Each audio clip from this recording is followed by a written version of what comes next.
이어서 선택 4.13 후보 초청 대담, 제주시 갑선거구 장성철 예비 후보 편이 방송됩니다.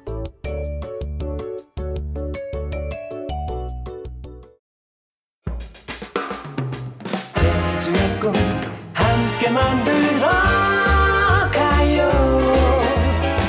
KCTV 제주방송.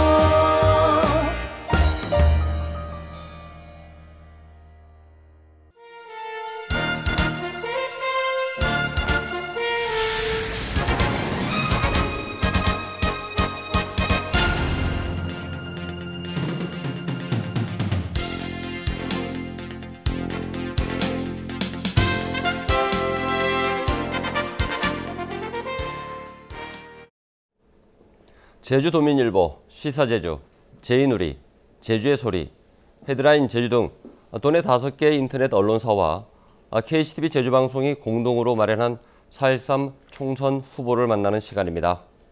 오늘은 제주시 갑선거구 국민의당 장성철 예비 후보를 모셨습니다. 먼저 장성철 후보의 프로필을 보시겠습니다. 장성철 예비 후보입니다. 소속 정당은 국민의당입니다. 제주대학교 대학원 농업경제학과 박사과정을 수료했습니다. 제주도청 정책기획관을 지냈고 현재는 농업회사법인 주식회사 제주팜플러스 대표이사입니다.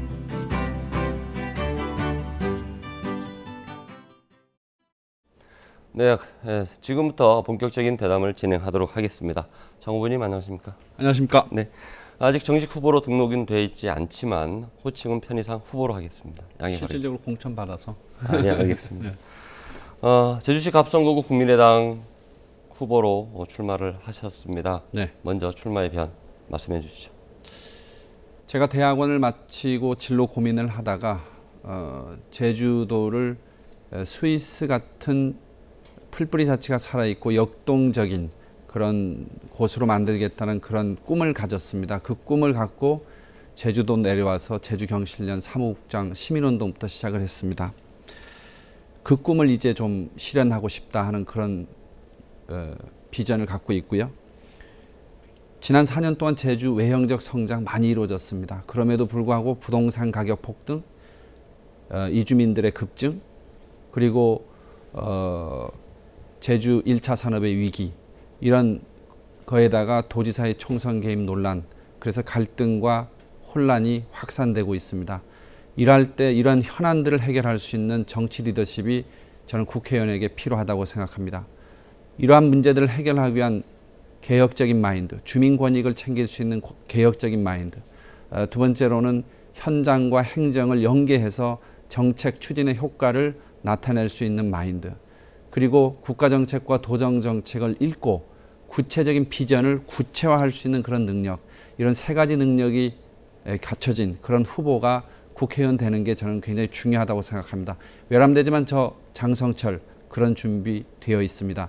20대 총선에서 제주 지역에서 왜소하지만 작은 국민의당 후보로서 당선이 된다면 제주 정치에 그리고 국가 발전의 정책들을 바꿔서 담대한 변화 이뤄낼 수 있다.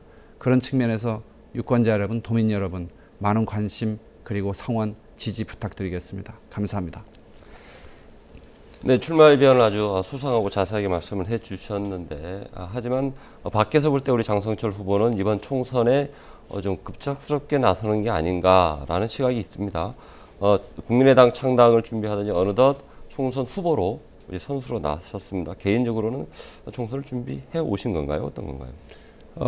총선 준비해서 이제 한 2달 돼가지요. 그러니까 안철수 대표가 탈당을 한 게 12월 13일이고요. 그 중간에 과정마다 흐름이 있었는데 저에게 당을 같이 하자고 하는 제안, 그리고 출마에 대한 고민, 이런 것들이 연락 온 게 또 며칠 있다 이렇게 있었습니다. 고민 많았습니다. 굉장히 고민 많았고요. 근데 제가 청년기 때 가졌던 스위스처럼 제주를 만들겠다는 그 꿈, 정치를 통하지 않고는 현실적으로 어렵기 때문에 운명으로 받아들이자, 흐름에 맡기자, 내가 억지로 해석하지 말자, 그래서 편하게 마음 갖고 이번 출마하게 됐습니다.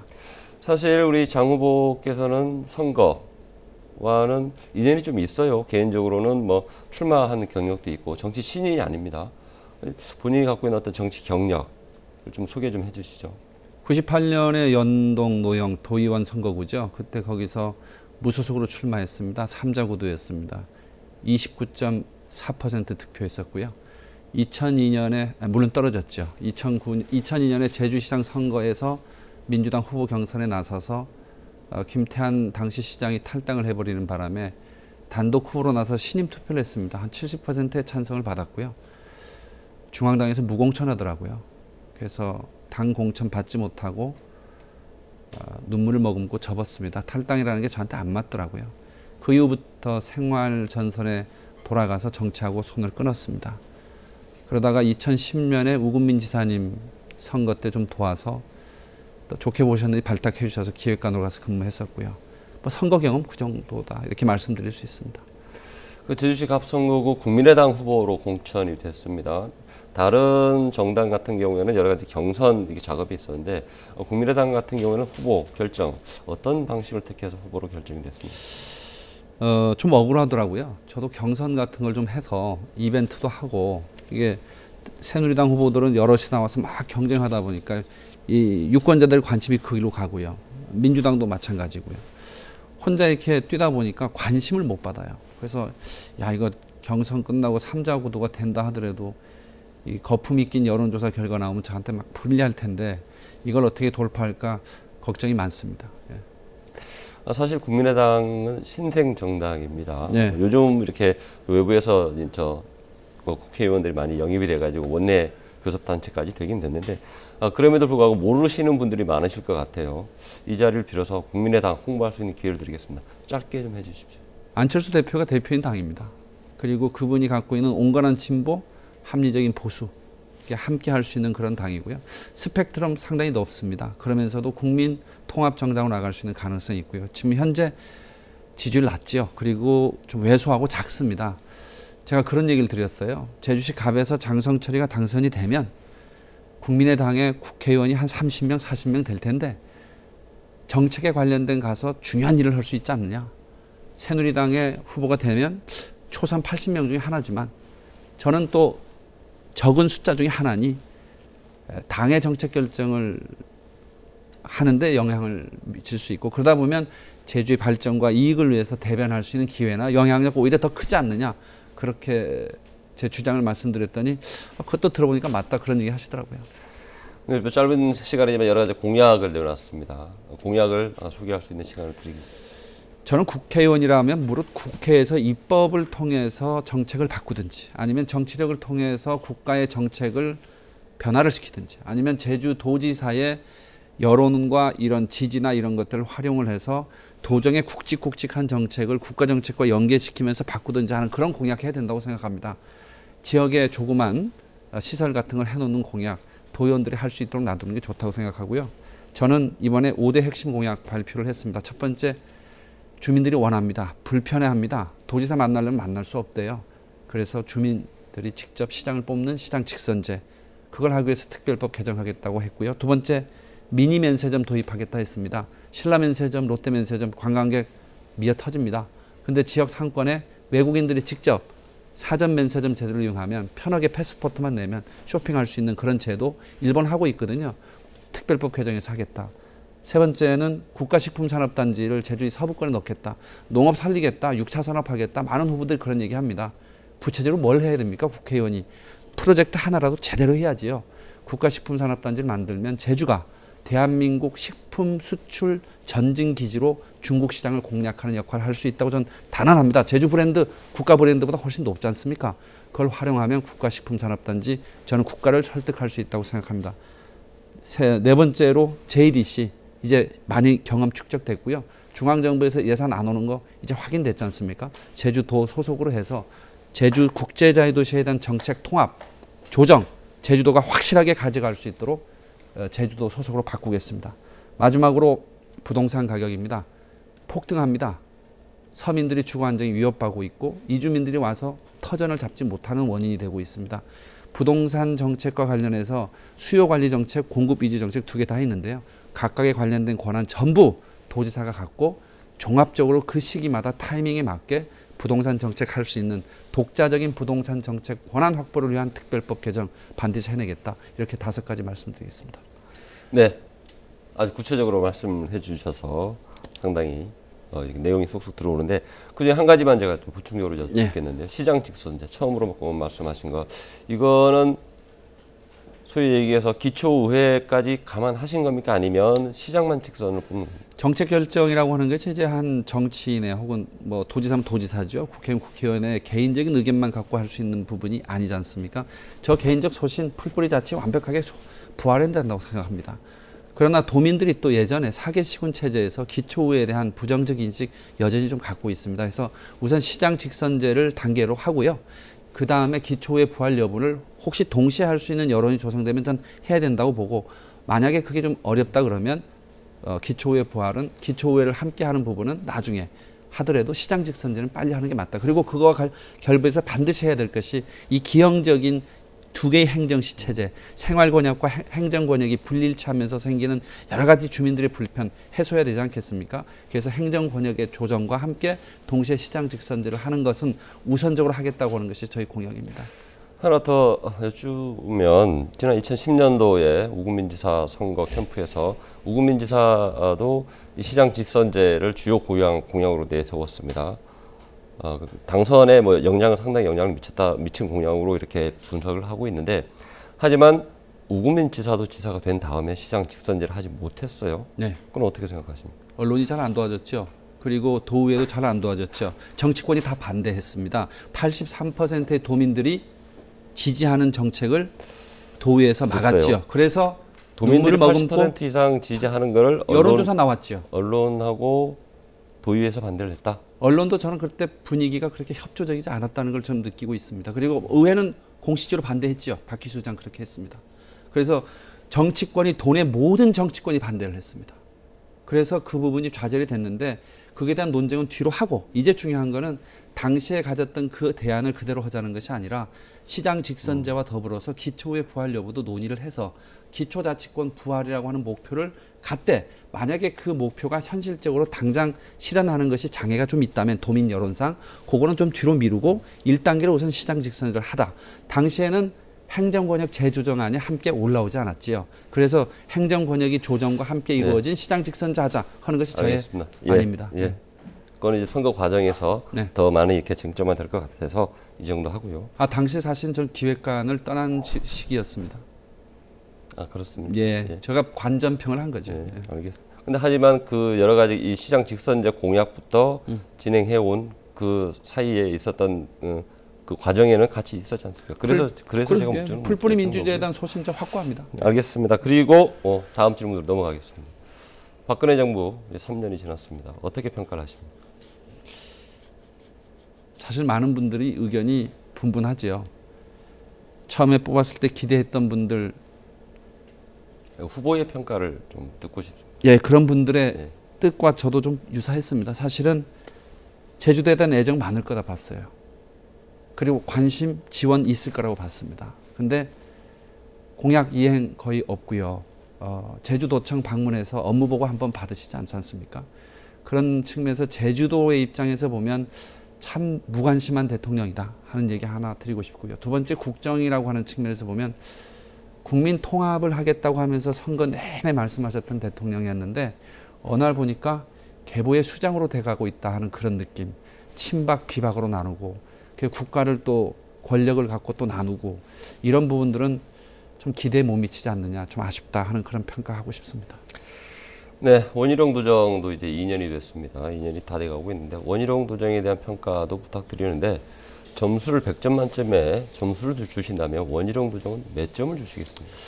전 원희룡 도정이라고 하는 것이 원희룡 도지사 개인의 어떤 그 인기나 기대 때문에 탄생했다고 생각하지 않습니다. 일단은 몇 점을 주시겠습니까? 점수요? 네. 한 65점, 70점은 좀 주고 싶습니다. 65점? 70점. 70점입니까? 네, 70점까지 주고 싶습니다.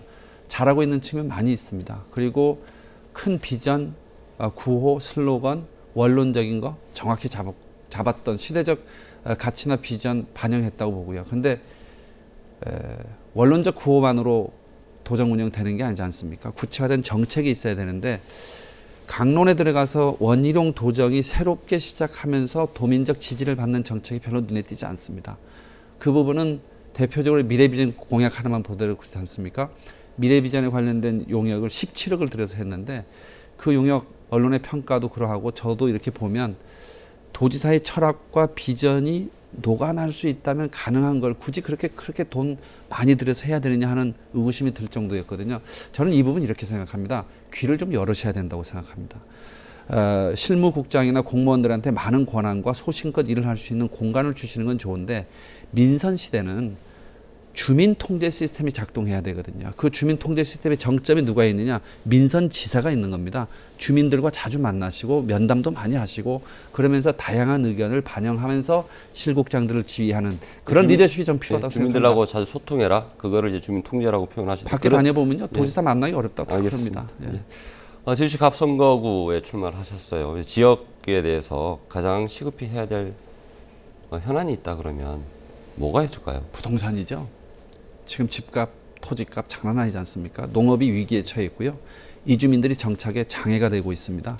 서민들이 주거 안정이 위협받고 있고요. 더 나아가선 제주도가 앞으로 하려고 하는 큰 사회적 인프라들을 만들어 가는데 상당한 걸림돌이 될 가능성이 커지고 있습니다.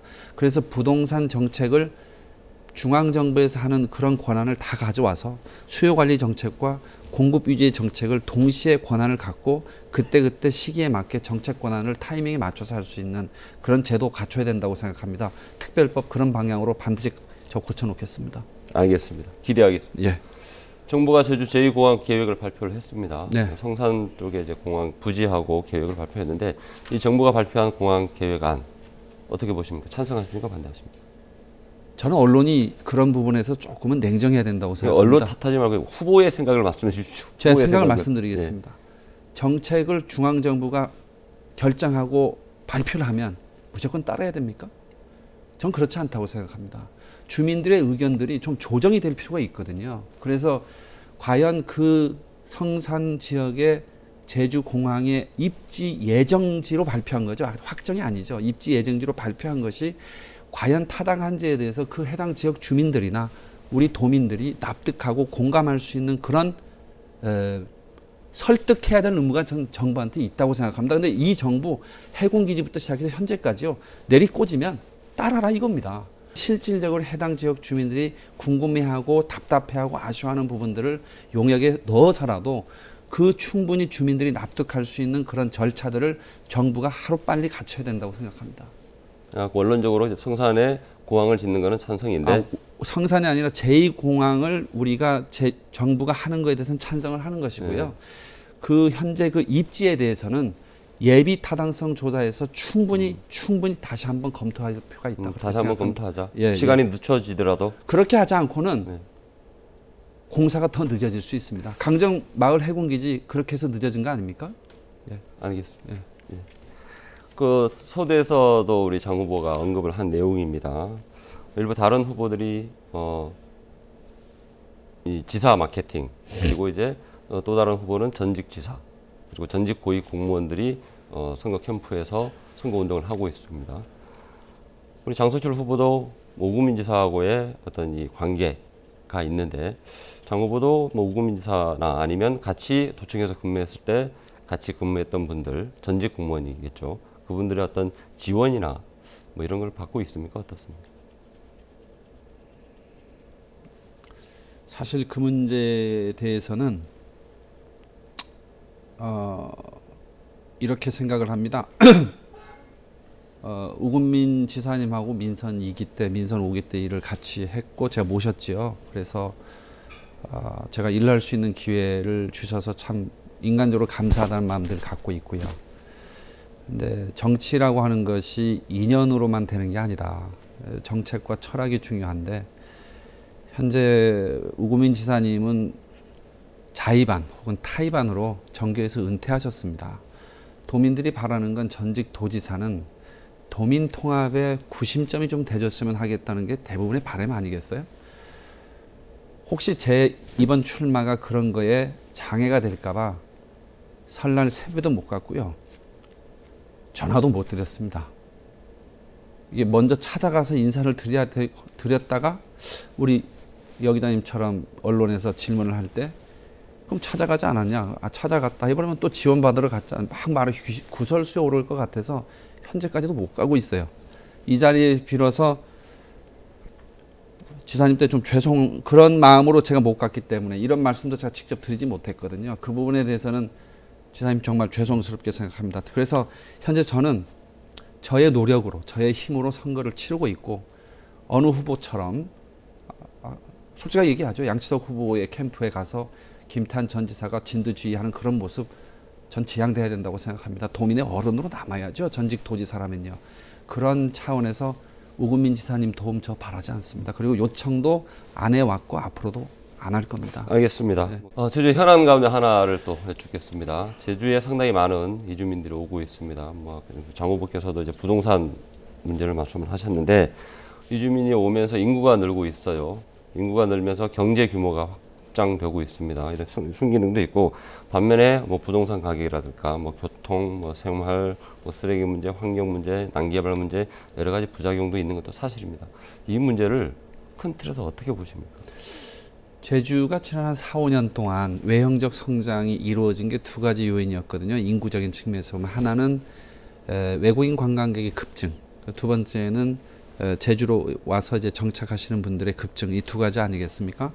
근데 그 이주민들이 왜 오느냐? 제주에서 어쨌든 대안적 삶, 두 번째로는 삶의 질, 이런 것들을 고려하면서 제주 오시는 건데요. 전 이주민 막 이런 용어를 우리가 쓰는 게 과연 맞느냐? 저는 그렇지 않다고 생각해요. 그냥 제주도민이에요.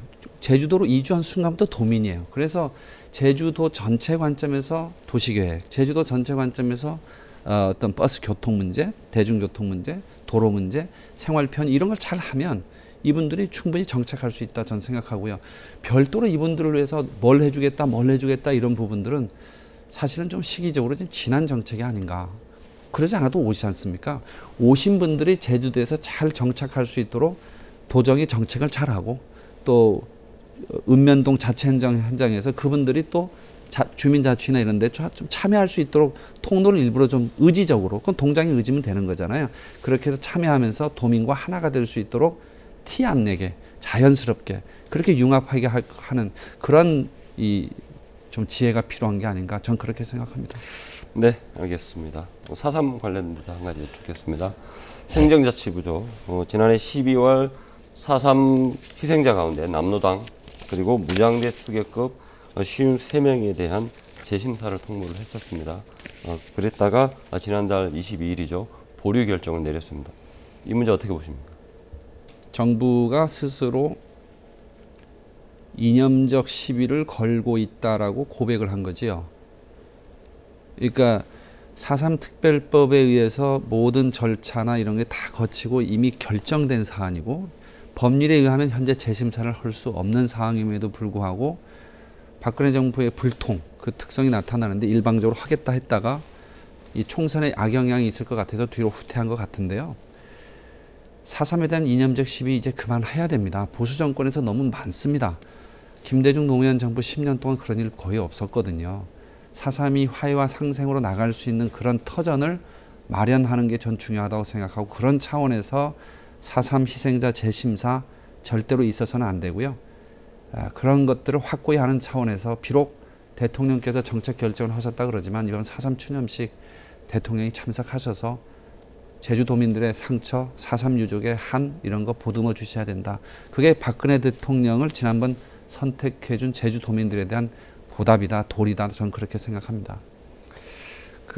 또 제주의 현안 가운데 하나가 뭐가 있냐면 예래동 문제가 있습니다. 지금 상당히 막대한 비용의 소송이 지금 걸려 있고요. 관련되어 있는 법률이 지금 19대 국회에 지금 계류가 되어 있습니다. 우리 장 후보께서는 이 예래동 문제 해결, 특별법 제주도와 개발센터는 특별법을 개정을 통해서 이 문제를 해결하려고 하고 있는데 어떻게 보십니까, 이 해결 방안을? 어떤 문제가 이렇게 발생을 하면요, 정책을 할 때 원칙과 기준이 뭐냐 이걸 빨리 세우는 게 중요해요. 그런데 대부분의 경우는 그러지 않은 경우에 문제가 더 커진단 말입니다. 2005년도 예래동 주거휴양단지 개발 사업이 허가가 났어요. 김태한 도지사님 있을 때 했지요. 그리고 그거 다음에 버자이라고 하는 해외 투자 유치를 하기 위해서 투자 유치 드라이브를 강하게 걸다 보니까 오바를 한 거란 말이에요. 그러면 그걸 원칙으로 되돌려 놔야 돼요. 새로운 특별법을 만들어서 행정 불소급의 원칙을 다시 한번 엎으면서까지 하겠다. 그러다가 또 소송 걸리면 누가 책임집니까? 원칙에 맞게 책임질 건 책임지고 풀 건 풀고 그렇게 할 수밖에 없다고 저는 생각합니다. 네. 알겠습니다. 네. 다음 질문 드리겠습니다. 누리과정 예산을 놓고 지금 중앙정부하고 이제 각 시도 교육청하고 이제 갈등이 생기는 데가 있습니다. 뭐 제주도도 역시 뭐 마찬가지고요. 이 누리과정 예산 우리 장후부께서는 어떻게 보십니까? 복지 정책이라고 하는 것이 이제 조세권의 비율에 맞게끔 예산을 배정하는 게 원래 원칙이지요. 그래서 중앙 정부가 조세를 70% 가져가고 지방 정부가 30% 가져가면 여러분 7대 3. 그래서 이제 우리 매칭 펀드 할 때 뭐 5대 5도 하고 6대 4도 하고 7대 3도 하지 않습니까? 근데 누리과정 예산만큼은 중앙 정부에서 복지 정책으로 하겠다라고 발표를 했기 때문에 이미 대통령 공약으로도 했기 때문에 이 부분은 중앙 정부의 전적인 책임을 갖고 푸는 게 저는 원칙이라고 생각합니다. 제주도가 원희룡 도정이 제주도 교육청에서 편성하지 않은 382억을 지방비로 선집행하겠다라고 얘기를 했는데 그거는 어떻게 생각하세요? 선집행해놓고 나중에 교육청한테 받겠다 그랬잖아요. 이성문 교육감한테 협의되도록 안 됐다고 이성문 교육감이 지금 불만이 많지 않습니까? 협치가 아니에요. 그런 부분 하려면 정확하게 협의를 해놓고 먼저 꿔주고 나중에 이렇게 받아오자 이런 협약은 하고 해야죠. 그러나 문제를 풀겠다고는 그 의지는 전 평가합니다. 알겠습니다. 제주도가 6단계 제도 개선을 이제 준비를 하고 있습니다. 6단계 제도 개선 특별법 개정 내용인데 어떤 내용들이 포함이 돼야 된다고 생각을 하십니까? 이 부분에 대해서는 제가 정책기획관으로 일을 하면서 다뤘던 주제라서 도민 여러분한테 좀 죄송하다. 제가 좀 더 정열적으로 했어야 되는데 이게 뭐냐면 단계별 제도 개선이라는 게 중앙정부의 권한이 조금씩 온다 그 표현이에요. 5단계 끝나니까 6단계 할 거고 6단계 끝나면 7단계 할 겁니까? 그런 식으로 하는 것이 아니라 현재 제주도의 제주도 특별법이 갖고 있는 법 체계를 목적 조항 개정하자는 논의가 좀 있잖아요. 목적을 바꾸면 사업이 바뀌고 방향이 바뀌어야 됩니다. 그런 사업과 방향을 포괄적으로 어떻게 바꿀지에 대한 논의를 거쳐서 전면적인 새로운 도민의 이익이 되고 도민의 삶의 질을 향상시키고 외형적 성장에 치중하는 게 아니라 도민 내부의 내실 성장을 기할 수 있는 그런 방향으로 제도 정비해야 됩니다. 예를 들면 지역산업진흥 특화에 중소규모의 기업들이 전적인 지원을 받을 수 있는 시스템 전무하지 않습니까? 그런 거에 대한 법 제도적 정비까지 포함해서 제주도 개발 특별법 시대에 맞게 전면적 개정하겠습니다. 알겠습니다. 자, 끝으로 오늘 시간을 정리할 수 있는 마무리 발언 부탁드리겠습니다. 어쨌든 이번 4.13 총선이 갖는 의미는 매번 총선이 시대마다 제주 사회에서 갖는 의미가 있습니다. 그러나 이번 20대 총선이 갖는 의미는 저는 이렇게 규정을 하고 싶습니다. 새누리당 이명박 정권 5년 그리고 박근혜 정권 3년 동안 두 분 대통령 제주도청 업무보고 받으러 한 번도 방문한 적이 없으세요. 제주에 대한 홀대 무관심. 저 그래서 야당 국회의원들이 그동안 당선됐다고 생각합니다. 현재 변하지 않았습니다. 그렇다고 해서 이에 대한 흐름과 정책의 줄기를 바꾸기 위해서 더불어민주당 현역 국회의원이 그런 역할을 제대로 했다라고 평가할 수 있느냐? 전 높게 점수 못 주겠습니다. 그래서 국민의당 좀 작은 당이지만 새로운 정치 세력이 나서서 당선이 된다면 새로운 정치 질서에 기반한 제주 발전의 기폭제 만들 수 있다. 그리고 국민의당 의석수 좀 적은 당이지만 저 장성철이가 올라가서 정책 결정과 관련된 중요한 역할을 해서 제주 이익을 대변하는 제대로 된 국회의원을 한번 해보겠다. 그렇게 말씀드리고 싶습니다. 네, 장성철 후보 잘 들었습니다. 선전 기원하겠습니다. 감사합니다. 네, 제주도민일보와 시사제주, 제이누리, 제주의 소리, 헤드라인 제주 등 도내 인터넷 언론 5개사와 KCTV 제주방송은 다음 주부터는 제주시 을 선거구에 나서는 예비 후보를 모시고 그들의 정치 철학과 미래의 비전을 점검하는 시간을 이어가도록 하겠습니다. 많은 시청과 관심 바랍니다. 감사합니다.